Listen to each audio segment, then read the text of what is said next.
Hai guys, jumpa lagi dengan aku di vlog yang terbaru. Kali ini aku mau bicara tentang pelecehan seksual.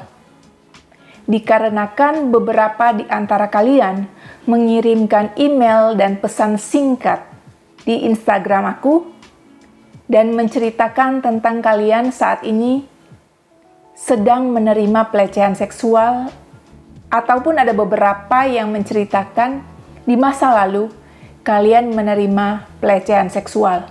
Oleh karena itu, aku buat vlog ini untuk kalian yang pernah dan sedang mengalami pelecehan seksual, untuk mau beritahu kalian bahwa sebaiknya kalian harus bertindak, jangan diam saja. Oleh karena itu, bagi kalian yang sedang mengalami ataupun di masa lalu pernah mengalami, atau orang-orang terdekat kalian lagi mengalami, simak video aku yang satu ini. Aku mau bacakan pesan singkat dari beberapa teman yang dikirimkan ke aku. Yang pertama, aku cewek yang dilecehkan tunangan aku. Aku dipaksa melakukan hubungan fisik yang aku tidak mau. Dia paksa aku dan aku hanya bisa syok di tempat. Aku trauma, tapi takut untuk cerita. Nanti tersebar dan aku menjadi malu. Yang kedua, aku cowok yang dilecehkan bapak pembimbing rohani aku di toilet. Aku tidak bisa cerita. Tidak ada yang percaya dengan aku. Aku seorang anak yang pembangkang, tetapi bapak itu terkenal adalah bapak rohani yang disukai dan saleh. Berikutnya, yang ketiga, aku adik rohani dari seorang kakak rohani yang sangat terkenal dan diidolakan. Dia memegang area pribadi aku. Aku bingung, aku malu, aku takut, aku trauma, dan aku berusaha untuk menghindari apabila aku berpapasan dengan dia. Berikutnya, yang keempat, aku wanita yang dilecehkan oleh suami baru dari mama. Aku pernah memberitahukan mama, tetapi mama tidak percaya. Berikutnya, yang kelima. Aku seorang pria yang dilecehkan oleh pria lainnya. Pria itu adalah tetangga kami. Dia memegang bagian yang tidak seharusnya dipegang. Aku merasa malu, gagal, dan terhina. Apa yang harus aku lakukan? Di antara sekian banyak orang-orang yang mengirim, atau kalian sendiri yang mengirim cerita ke aku, ketika aku baca, aku rasa ini adalah sesuatu yang tidak benar apabila dibiarkan begitu saja. Karena itu bisa merusak mental kalian, hati kalian, fisik kalian. Berbagai macam trauma yang kalian ceritakan, kalian alami di sini. Ataupun ada yang menceritakan kalau dia itu malu untuk keluar rumah oleh karena merasa diri tidak berharga. Nah, itu tidak bisa dibiarkan begitu saja. Atau kita hanya diam, pasrah, takut oleh karena kamu yang mengalami merasa tabu, malu, tidak seharusnya itu diungkapkan kepada orang-orang yang dapat dipercaya. Oleh karena itu, video ini aku dedikasikan untuk kalian. Aku sendiri secara pribadi geram, sedih, prihatin membaca kisah atau apa yang terjadi dalam kehidupan kalian. Terima kasih sudah berbagi, tapi aku mau ngebahas ini. Semoga ini bisa membantu kalian semua yang mengalami hal seperti itu. Pelecehan seksual sendiri itu adalah orang yang mencoba untuk memegang atau memegang anggota tubuh kita atau bagian-bagian tubuh kita yang kita nggak mau. Kita nggak izinkan karena itu adalah bagian tubuh pribadi kita. Ketika ada orang yang memaksa ingin memegang dan melewati itu, dia telah melakukan pelecehan seksual. Ataupun ada pelecehan seksual yang ringan, dia melontarkan kata-kata yang tidak pantas, berbau melecehkan. Tubuh kita, keadaan kita, itu termasuk pelecehan seksual. Tapi pelecehan seksual yang ringan, dalam bentuk verbal ataupun kata-kata. Pelecehan seksual ini dapat dialami oleh anak-anak, remaja, dewasa, baik yang berjenis kelamin laki-laki ataupun perempuan. Menurut Komnas Perempuan, ada minimal 35 perempuan setiap hari mengalami pelecehan seksual. Itu pun meningkat setiap tahunnya. Dan data itu diperoleh dari perempuan-perempuan yang melaporkan dirinya dilecehkan. Kamu bisa bayangkan kan, ada berapa banyak perempuan di luar sana yang tidak melaporkan apabila dirinya mengalami pelecehan seksual. Bakal lebih banyak lagi orang-orang yang ternyata mengalami pelecehan seksual. Oleh karena itu, kita harus menjadi orang yang waspada, pintar, dan terbuka. Aku sendiri pernah mengalami pelecehan seksual ringan. Saat aku masih SMA, aku tuh suka ketika pulang naik kendaraan umum. Setiap kali pulang sekolah, ketika melewati lampu merah, hati aku tuh selalu deg-degan. Karena kalau lampu merah, maka kendaraan umum yang aku tumpangi itu biasanya akan diam lama, dan tiba-tiba ada orang-orang yang tidak dikenal, satu ataupun dua orang laki-laki akan masuk ke mobil itu, akan masuk ke kendaraan itu, dan mulai menarik kemeja aku. Aku pernah mengalami beberapa kali. Si sopir diam aja, melihat dan mengetahui ada penumpangnya yang dilecehkan. Orang yang masuk itu langsung menarik kemeja saya, kemeja sekolah saya. Saya berusaha mempertahankan kemeja saya supaya nggak terbuka. Saya berpakaian sopan, tapi ada orang-orang yang nekat datang untuk melecehkan. Dan kemudian orang yang sudah menarik itu, menarik kemeja aku, turun dari kendaraan. Ada beberapa kali kejadian serupa, dan setiap kali melewati lampu merah, aku tuh di hati selalu deg-degan dan takut. Itu pelecehan seksual ringan. Mereka dengan sedaya upaya ingin meraba anggota tubuh yang sangat pribadi dari wanita. Ada pernah juga kejadian, aku lagi jalan di trotoar dengan adik aku. Pakai rok panjang semata kaki, bayangkan rok panjang semata kaki, baju yang amat sangat sopan. Tiba-tiba ada pejalan kaki pria, mas-mas, dia ambil rok panjang saya, dia tarik dan dia mau angkat ke atas. Waktu itu, jujur aja, aku shock banget.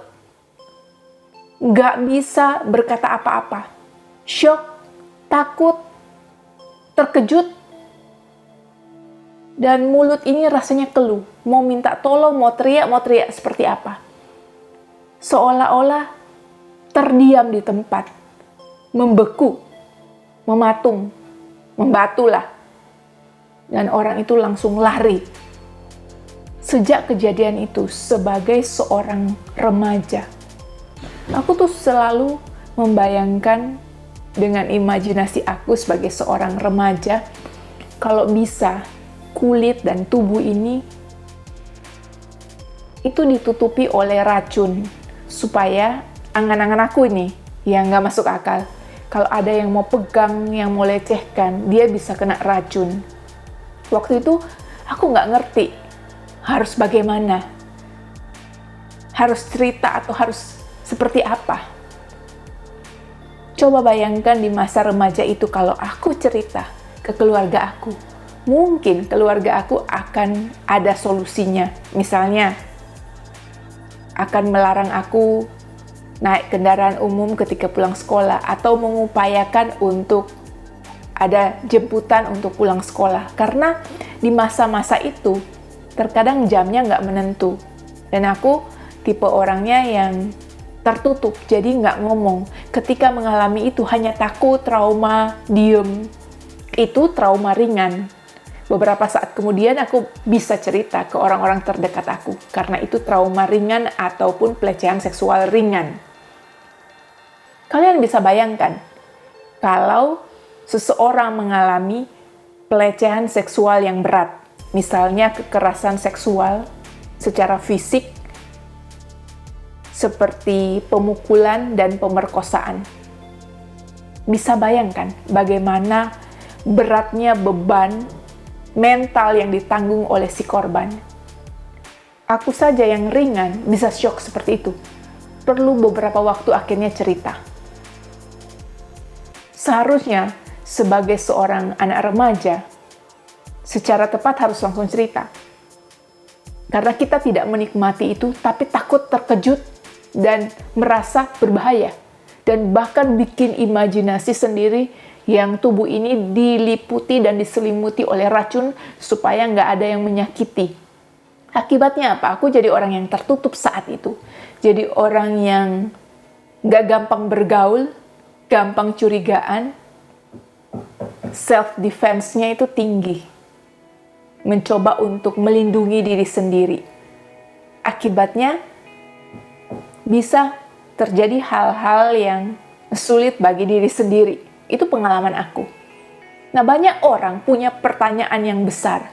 Kenapa korban pelecehan seksual, apalagi yang berat, sulit untuk cerita? Kenapa baru sekarang cerita? Kenapa setelah sekian tahun baru berani cerita? Apa sih sebabnya? Kemudian orang mulai menyalahkan si korban. Jangan-jangan si korban hanya cari sensasi. Jangan-jangan si korban cari uang. Jangan-jangan si korban hanya mau fitnah dan menghancurkan nama dari si pelaku. Atau si korban sendiri mau sensasi, bohong, atau apapun lah. Akhirnya si korban akan jadi korban lagi. Terjadi double victim. Jadi dia sudah jadi korban, dijadikan korban bulan-bulanan dan omongan orang yang nggak tepat, nggak benar, dan menyakitkan. Itulah sebabnya, banyak sebab kenapa si korban sulit untuk menceritakan. Nah, di antaranya nih, seperti yang aku bilang tadi, dia bisa jadi double korban.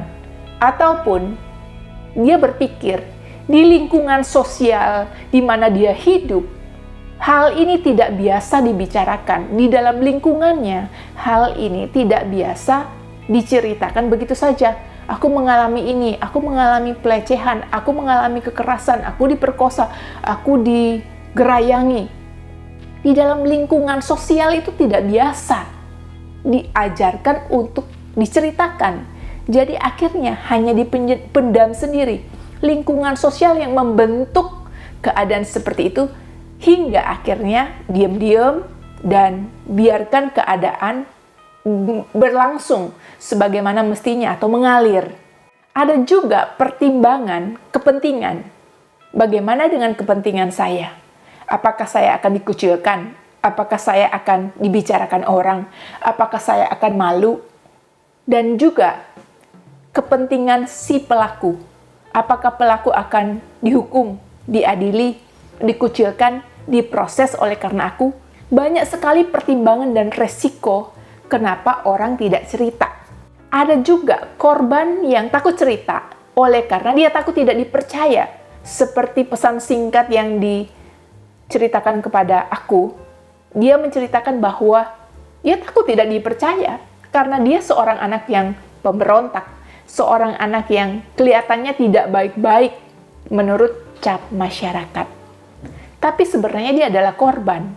Sekalipun dia pembangkang, pemberontak, bukan berarti dia berbohong. Ada orang-orang yang menjadi korban, sekalipun dia terlihat bukan anak yang baik.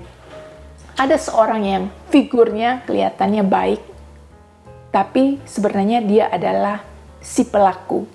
Oleh karena itu, ada berbagai sebab kenapa korban tidak menceritakan secara langsung saat itu dan menunggu waktu yang tepat. Dan yang paling berat adalah beban mental yang ditanggung. Apa ya kata orang apabila mendengar cerita itu?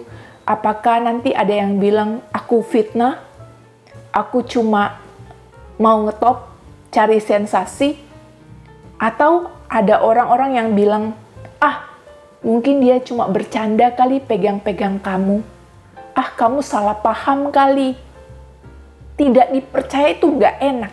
Sudah menerima perlakuan yang tidak senonoh, merasa hancur, mental terganggu, mau cerita aja sulit. Dan ternyata cerita itu tidak ada manfaatnya. Diabaikan, tidak mau didengarkan, tidak dipercaya. Sudah mengalami hal yang buruk, tidak dipercaya lagi. Ketika semua bergabung jadi satu perasaan itu, maka yang keluar adalah mental jadi rusak. Jadi minder, tidak percaya diri, malu, jadi merasa tidak berharga, hancur. Jadi paket lengkap, sudah dilecehkan di luar, rusak di dalam. Oleh karena itu, sebagai korban, kalian harus bisa bersikap yang tepat. Dan sebagai keluarga korban, ketika mendengarkan cerita itu, jangan buru-buru menghakimi orang lain, karena kalian nggak tahu apa yang dialami oleh korban. Pelecehan seksual dapat dilakukan oleh orang yang dikenal, ataupun orang yang tidak dikenal. Kalau orang yang dikenal biasanya pelakunya adalah orang dekat, keluarga, sahabat, teman, tetangga. Orang-orang yang sudah biasa berinteraksi dengan si korban. Kalau tidak dikenal, biasanya orang itu melakukan pelecehan seksual kemudian kabur. Pelecehan seksual sendiri bisa menyebabkan seseorang menderita psikis. Keadaan psikis yang dialami diantaranya mungkin orang tersebut akan mengalami gangguan kecemasan, di mana apa-apa dia bawaannya khawatir dan cemas. Dalam hidupnya tidak ada sesuatu yang heboh, yang bahaya yang terjadi, tapi dia terus merasa cemas setiap hari. Bisa juga dia mengalami yang namanya trauma. Dikit-dikit dia trauma, PTSD. Dia mengalami kejadian yang buruk sehingga kejadian itu terputar di otaknya, di pikirannya, sehingga dia berusaha untuk blok pikirannya, nggak mau lagi mikir itu, tapi itu terus terekam dan terputar di pikirannya. Dia merasa menderita. Ada juga yang mengalami gangguan tidur, sulit konsentrasi, sulit fokus. Apapun yang dia lakukan, dia bawaannya nggak enak, merasa rendah diri, tidak berharga, merasa diri kotor. Jadi ada beban psikis yang dibawa oleh si penderita pelecehan seksual. Korban pelecehan seksual juga dapat mengalami sesuatu yang buruk yang dinamakan histeria. Nah, histeria ini orang tersebut merasa ada bagian tubuhnya yang sakit. Padahal seharusnya bagian tubuhnya itu tidak kenapa-napa atau sehat. Tapi oleh karena dia menderita gangguan psikis berat, dia menderita suatu keadaan di mana dia merasa ada bagian tubuhnya yang lumpuh. Misalnya, dia punya anggota tubuh tangan sehat. Tapi karena dia menderita histeria, dia merasa tangannya itu lumpuh. Ada juga yang tangannya itu bergetar, terus bergetar. Dia nggak bisa kontrol. Padahal sebenarnya kalau dokter periksa, seluruh fungsi tubuhnya itu normal. Tapi dia merasa tidak normal.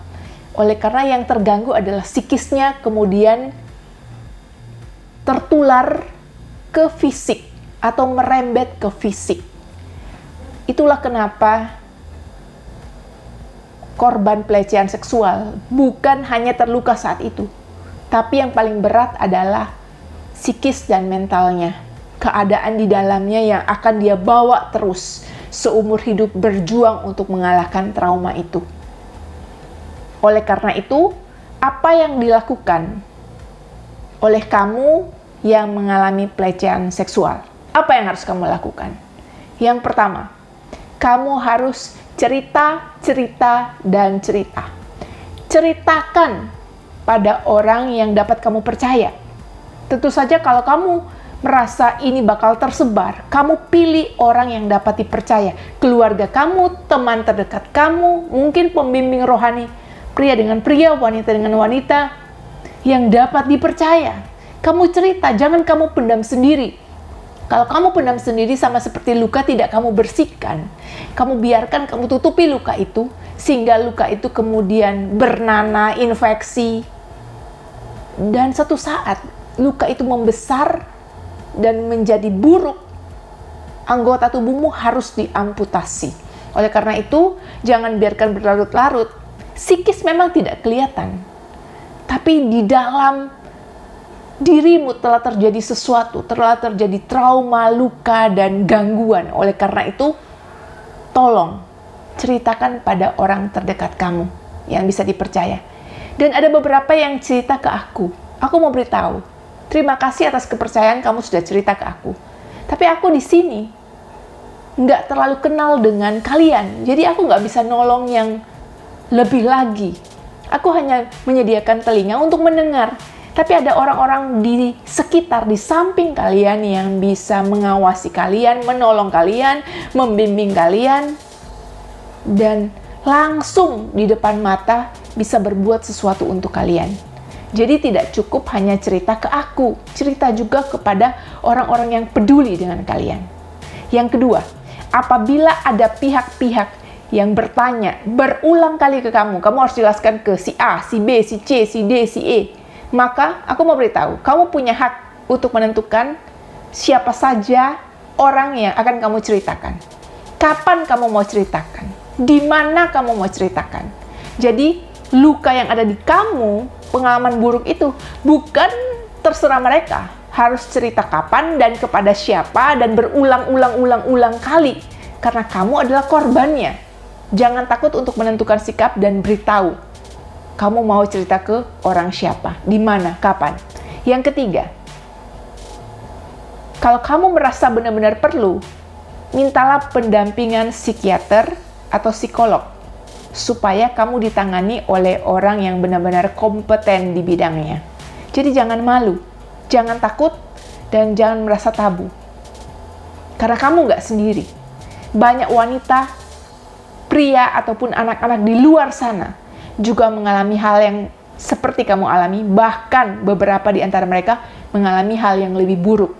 Tapi mereka bisa bangkit. Kamu pun harus bangkit. Yang keempat, dekatkan diri pada Tuhan. Ini saatnya kamu mendekatkan diri pada pencipta kamu yang sayang dan peduli dengan kamu. Jangan lupa untuk berdoa. Semakin dekat dengan Tuhan.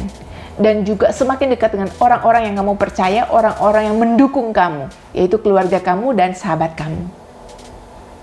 Yang kelima, carilah kegiatan yang bermanfaat, di mana kamu bisa mengeksplor sesuatu yang menarik, di mana kamu bisa melakukan sesuatu yang berkualitas bagi diri kamu sendiri, bagi masa depan kamu, ataupun bagi hari-hari kamu, supaya lebih bersemangat, kamu merasa diri lebih berharga dan lebih kuat. Oleh karena itu, kamu bisa mencari kegiatan yang positif bersama dengan orang-orang yang dapat dipercaya. Jangan takut. Kamu harus jadi orang yang bangkit dan kuat. Yang sudah terjadi, itu di luar kapasitas dan kemampuan kamu. Sudah terjadi. Ikhlaskan. Ini waktunya kamu bangkit dan coba untuk lihat bahwa semua yang buruk itu di masa lalu. Ada masa depan yang baik untuk kamu. Oke? Sampai jumpa di video aku selanjutnya. Tetap jaga kesehatan dan terus semangat. Bye-bye semuanya.